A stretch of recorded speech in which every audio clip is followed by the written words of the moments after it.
যারা এখানে এই ধরনের বিভিন্ন ভোট দিচ্ছেন মানুষের স্বাধীনতা খর্ব করার জন্য বিভিন্ন ধরনের ভোট দিয়ে মানুষকে ভয়ভীতি দেখাচ্ছেন, আমি আইন শৃঙ্খলা পরিস্থিতি লোকদেরকে বলবো তাদের বিরুদ্ধে আপনারা উপযুক্ত পদক্ষেপ গ্রহণ করবেন।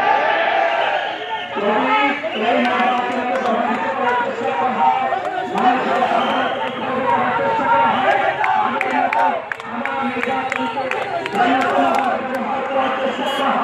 তাহলে সাধারণ মানুষ এই ধরনের কানুন নির্বাচনকে মেনে নিবে না। আমরা চাই স্বচ্ছতা, জবাবদিহিতা এবং যে ব্যক্তির ভোট আমার ভোট আমি দিব, যাকে খুশি তাকে দিব। এই পরিবেশ তৈরি হবে। আপনারা কষ্ট করছেন, আগামী 12 তারিখ পর্যন্ত কষ্ট করে সময় পার করবেন। ইনশাআল্লাহ যে ঐক্যের পরিবেশ সৃষ্টি হয়েছে